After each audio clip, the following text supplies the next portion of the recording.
예루살렘에 이르니 형제들이 우리를 기꺼이 영접하거늘 그 이튿날 바울이 우리와 함께 야고보에게로 들어가니 장로들도 다 있더라. 바울이 문안하고 하나님이 자기의 사역으로 말미암아 이방 가운데서 하신 일을 낱낱이 말하니 그들이 듣고 하나님께 영광을 돌리고 바울더러 이르되, 형제여, 그대도 보는 바에 유대인 중에 믿는 자 수만 명이 있으니 다 율법의 열성을 가진 자라. 네가 이방에 있는 모든 유대인을 가르치되 모세를 배반하고 아들들에게 할례를 행하지 말고 또 관습을 지키지 말라 한다함을 그들이 들었도다. 그러면 어찌할꼬? 그들이 필연 그대가 온 곳을 들으리니 우리가 말하는 이대로 하라. 서원한 네 사람이 우리에게 있으니 그들을 데리고 함께 결례를 행하고 그들을 위하여 비용을 내어 머리를 깎게 하라. 그러면 모든 사람이 그대에 대하여 들은 것이 사실이 아니고 그대도 율법을 지켜 행하는 줄로 알 것이라. 주를 믿는 이방인에게는 우리가 우상의 제물과 피와 목매어 죽인 것과 음행을 피할 것을 결의하고 편지하였느니라.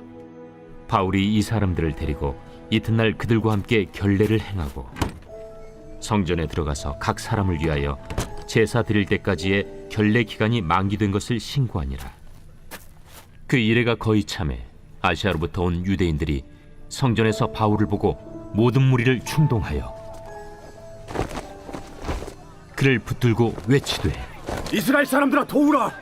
이 사람은 각처에서 우리 백성과 율법과 이곳을 비방하여 모든 사람을 가르치는 그 자인데 또 헬라인을 데리고 성전에 들어가서 이 거룩한 곳을 더럽혔다.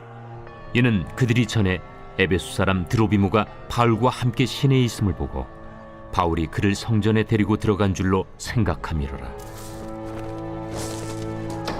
온 성이 소동하여 백성이 달려와 모여 바울을 잡아 성전 밖으로 끌고 나가니 문들이 곧 닫히더라.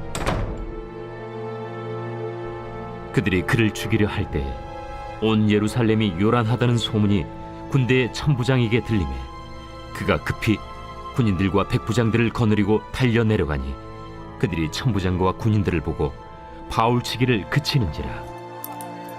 이에 천부장이 가까이 가서 바울을 잡아 두 쇠사슬로 결박하라 명하고 그가 누구이며 그가 무슨 일을 하였느냐 물으니 무리 가운데서 어떤 이는 이런 말로 어떤 이는 저런 말로 소리치거늘 천부장이 소동으로 말미암아 진상을 알 수 없어 그를 영내로 데려가라 명하니라. 바울이 층대에 이를 때에 무리의 폭행으로 말미암아 군사들에게 들려가니 이는 백성의 무리가 그를 없이하고자 외치며 따라가미러라. 오늘 말씀은 위로와 격려의 공동체라는 제목으로 함께 말씀을 나누겠습니다. 바울이 이제 선교여행을 마치고 예루살렘에 도착을 하게 되었습니다. 예루살렘에 도착해서 사도들이 있는 사도 공동체라고 말할 수 있고 또 예루살렘 초대교회 공동체라고도 할 수 있습니다. 그곳에 가서 이제 하나님의 행하신 일들을 보고하게 됩니다. 그러니까 아시아라고 하는 곳은 이제 터키 지역을 이야기하고 그리고 유럽까지 어떻게 하나님께서 은혜를 주셔서 성령의 역사로 말미암아 많은 사람들이 예수를 믿게 되었는가 그런 보고를 하게 되었고 또 그 말로 인해서 서로가 위로하고 하나님이 일하셨음을 함께 찬양하는 내용이 먼저 나옵니다. 그리고 나서 이제 한 가지 염려스러운 일들이 있어서 절충하고 있는 내용이 오늘 본문의 이야기인데요. 그 절충하고 있는 내용은 당시에 예루살렘의 보통 공의회라 이렇게 우리가 오늘날 개념으로 표현을 합니다. 이때 당시에 오늘 본문에 나오는 장로들은 일반 장로들을 말하는 것은 아니고 아마 사도들을 말한 것으로 보여집니다. 성경에서는 사도들이 자기 자신을 교회의 오늘날의 목회자 개념 속에서 장로라고도 이야기를 하고요. 또 이방인 지역, 특별히 로마 총독, 로마 제국 안에 있는 로마의 영향권에 있을 때는 감독이라는 용어로 사용했던 것으로 그렇게 보여집니다.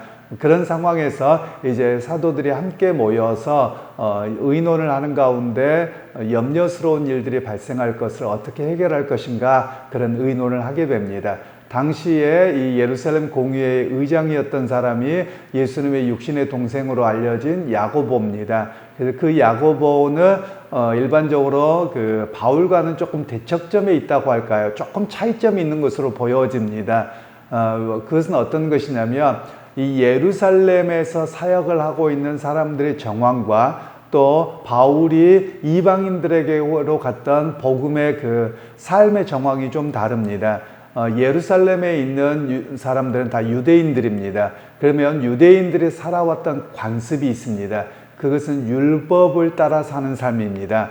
그들의 문화와 그들의 환경이 다른 것이죠. 그래서 그들 가운데서는 율법의 정서를 크게 부딪히지 않았습니다. 예를 들면 아직 성전이 있을 때고 또 그 가운데서 율법을 지켜야 되기 때문에 유대인들의 복장도 그대로 입고 또 성전에도 드나들고 이런 모습이 여전히 남아 있었습니다. 그런데 바울은 이제 이방인들에게 복음을 전할 때 이방인들에게는 성전이 없죠. 그리고 율법을 따라 살지도 않습니다. 그렇기 때문에 그들에게는 자유함을 통해서 우상에게 바쳐진 거나 목매어 죽은 거나 이런 것들만 먹지 아니하도록 하면서 최소한만 지키면서 믿음 생활을 하도록 그렇게 열려있는 상황이었습니다. 그런데 오늘 야고보가 이야기하기를 바울이 복음을 전할 때 수많은 사람들이 돌아온 것은 감사한 일인데 이 율법에 열심 있는 사람들이 수만 명이어서 바리새인들이죠. 그들이 바울을 죽이고자 온갖 음해를 하려고 돌아올 것이 너무 뻔한 겁니다.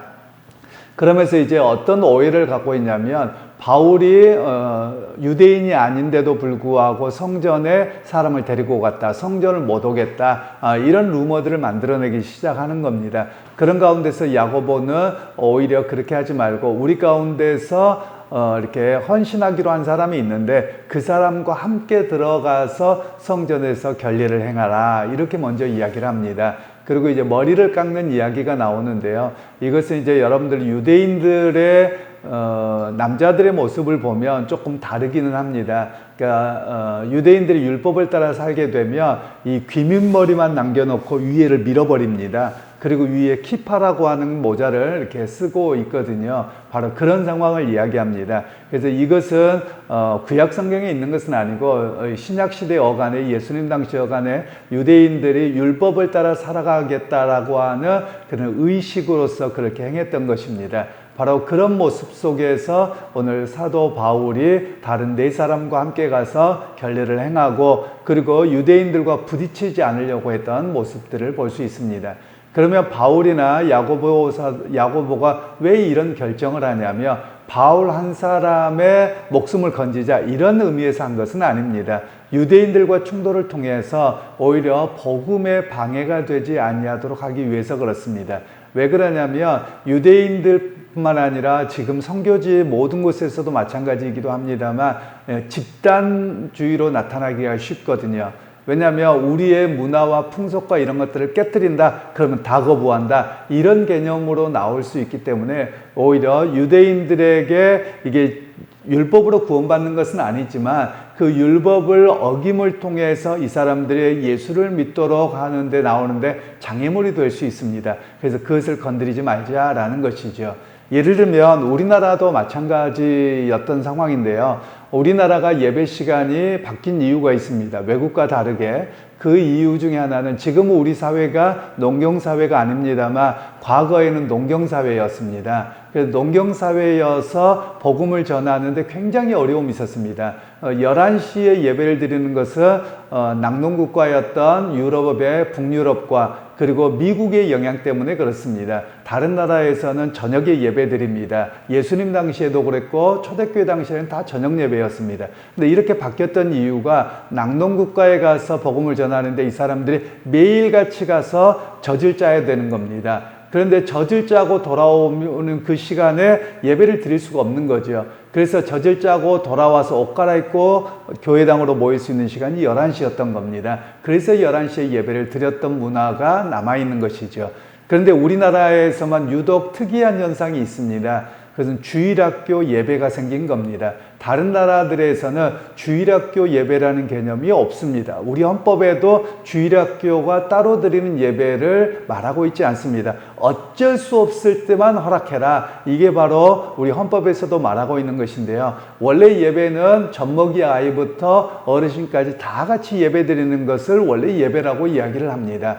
그런데 왜 이렇게 바뀌었느냐 하면 우리나라는 농경 문화입니다. 그리고 유교적인 관습이 굉장히 심했습니다. 그래서 시골들을 가보시면 교회당들이 동네 안에 읍내나 한가운데 들어오지 못했습니다. 그래서 보통 교회 동구 밖에 교회당이 있고 좀 산등성이의 교회당이 있는 것이 일반적입니다. 지금도 옛날 교회들 보면 다 그렇게 있습니다.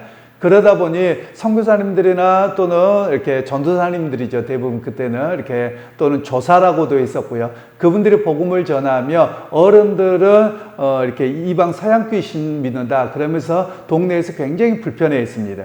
그런데 어린 아이들이 외국 선교사님들이나 또는 이렇게 당시에 전사님들이 복음을 전하며 이 아이들이 할 일이 없으니까 교회당으로 모이고 즐거워했습니다. 그리고 부모들도 굳이 나쁜 걸 배우는 건 아니니까 좀 배워라 그러면서 허락을 해줬던 것이죠. 그런 상황에서 생긴 예배가 주일학교 예배입니다. 우리 한국적 상황인 것이죠. 그런데 만일 우리가 주일학교 예배 안 드리면 큰일 납니다. 같이 예배 드리면 잘못됐습니다. 이렇게 말하는 것도 옳지 않죠. 우리 한국적 상황에서 주일학교가 허락이 됐고 그것이 우리에게 자리매김했다라는 것입니다. 이런 것들은 전부 다 상황화라고 이야기를 합니다. 그 지역에 갔더니 상황이 이런 상황이어서 도저히 안 됩니다. 그러면 어느 정도 절충을 하면서 하는 것이죠. 대신 복음의 어떤 진리가 훼손되지 않는 측면에서만 그런 열림을 했던 내용들이죠. 바로 오늘 교회에서 바로 그런 이야기를 하고 있는 내용들입니다. 그럼에도 불구하고 바울에게 또 드로비모라고 하는 에베소 사람이 있었는데 그 사람과 함께 시내에서 있는 걸 보고 유대인들이 야 바울을 어차피 다 제거하려고 마음을 먹었기 때문에 온갖 루머를 씌워서 바울을 죽이고자 했던 내용들이 나옵니다. 그때 마침 이 예루살렘의 근처에 있던 천부장이 그 소식을 듣고, 천부장이라고 하는 것은 1000명의 군대를 끄는 사람입니다. 그 천부장 밑에 백부장이 있고요, 백부장 밑에 10부장이 있습니다. 이것이 군대 조직입니다. 그러니까 오늘날로 이야기하면 오늘날 우리나라도 그렇고요, 모든 군대가 이 로마의 군대의 편제를 따르고 있습니다.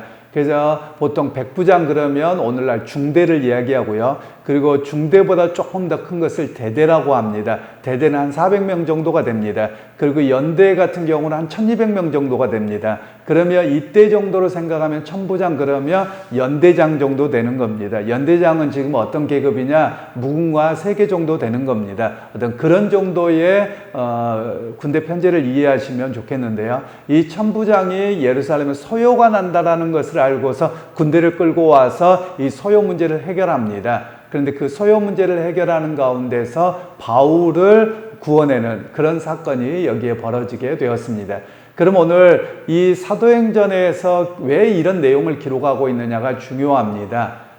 즉 일반적으로 이 천부장은 예루살렘의 어떤 치안을 지켜야 될 그런 의무가 있는 사람입니다. 그런 측면에서 보자면 그냥 로마 군인으로서 치안 유지를 잘했다 이렇게밖에 평가하지 못할 겁니다. 그런데 사도행전은 하나님의 복음의 역사가 어떻게 이루어가는지에 대한 이야기를 합니다. 그러니까 이것을 바라보는 관점이 어떤 것이냐면, 이 바울과 복음에 방해될 만한 수많은 이런 고난이 있었음에도 불구하고 하나님께서는 이 천부장의 역할을 통해서, 그는 자기의 소임을 다한 겁니다. 그런데 하나님께서 그의 소임을 통해서 바울을 구원하셨고 로마까지 복음이 전하게 되어지는 그런 과정에 하나님의 역사와 계획이 이렇게 이루어졌습니다 라는 이야기를 우리에게 말씀하는 겁니다. 그래서 우리의 삶도 마찬가지입니다. 지나가는 과정에서는 고난을 잘 모릅니다. 또 때로는 어려움만 생각합니다. 그런데 좀 더 큰 그림을 본다면 하나님께서 이런 과정을 통해서 하나님의 역사가 있었고, 그 가운데서 주님을 의지하고 살아갈 수 있었고, 또 누군가는 예수 믿게 되는 길이 열렸습니다. 이런 이야기를 하고 있는 것이죠. 그래서 이 사도행전을 가리켜서 성령행전이라고도 이야기한다고 말씀을 드렸는데요. 바로 이 성령께서 어떻게 일을 이루어가시고 있는가 이 이야기를 하는 겁니다. 그러니까 우리가 보통 제가 말씀을 드렸던 것처럼 우리는 미래를 바라보고 사는 사람이 아니라 과거를 기억하면서 사는 겁니다. 과거의 어떤 기억이냐? 오늘 이 사도행전은 다 로마에서 바울이 감옥에 갇혀 있는 이 상황에서 이걸 기록한 거거든요. 그러니까 뒤에를 보면서 그때는 이 로마 군인들이 개입했고 죽을 뻔했다, 큰일 났다 이런 상황이었지만 시간이 지나고 뒤를 돌아보니 로마까지 오는 과정을 보았더니 하나님께서 그런 사건이 벌어졌을 때 천부장이 개입하게 하셔서 이렇게 로마까지 이끌어가도록 역사가 있었습니다 라는 고백을 하게 되는 것입니다. 그래서 여러분 오늘 우리도 마찬가지입니다. 믿음 생활하면서 오늘 야고보와 그리고 그 공동체, 초대교회 공동체는 멀리 가서 선교를 하고 돌아왔던 바울을 위로하였고 그리고 어떻게든지 그를 돕고자 했고 회복시키고자 했던 그런 공동체였던 것이고요. 우리 교회 공동체도 그래야만 할 것입니다. 보통 교회 안에서도 항상 이야기하기를 성도들을 세상으로 파송합니다. 선교사의 사명을 갖고 세상으로 파송하는 것이죠. 그렇게 사명을 감당하다가 돌아왔을 때 때로는 상처나고 찢겨나가 있죠. 바로 그런 가운데 교회 공동체는 위로하는 공동체가 되어야 되고 믿음으로 세우는 공동체가 되어야 할 것입니다.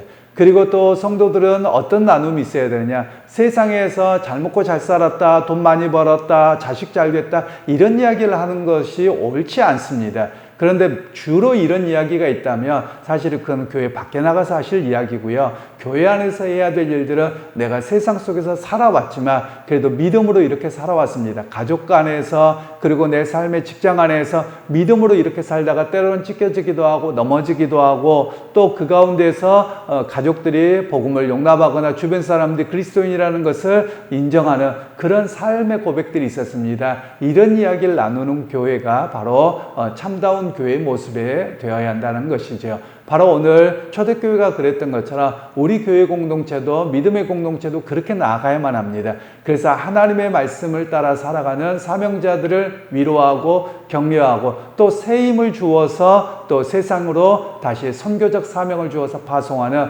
그런 교회 모습이 되어야 함을 오늘 성경에서는 말씀하고 계시는 것이죠. 그러게 여러분 이 말씀을 기억하면서 우리 모두가 주의 교회로 부름받았습니다. 그러면 그 교회 공동체 안에서 세상적인 이야기, 가정의 이야기 물론 할 수도 있겠습니다만 그것이 주가 아니라 삶 속에서 주님과 함께 동행하는 삶을 이야기하고 고백하고 또 서로 힘들고 어려운 일들이 있을 때는 함께 기도하고 나누는 그런 위로와 격려의 공동체로서는 또 우리가 되기를 소원하고요. 또 우리 성도들의 삶 속에서 우리의 말 속에서도 위로와 격려자들이 되는 그런 오늘 하루가 되시기를 주님의 이름으로 축원합니다.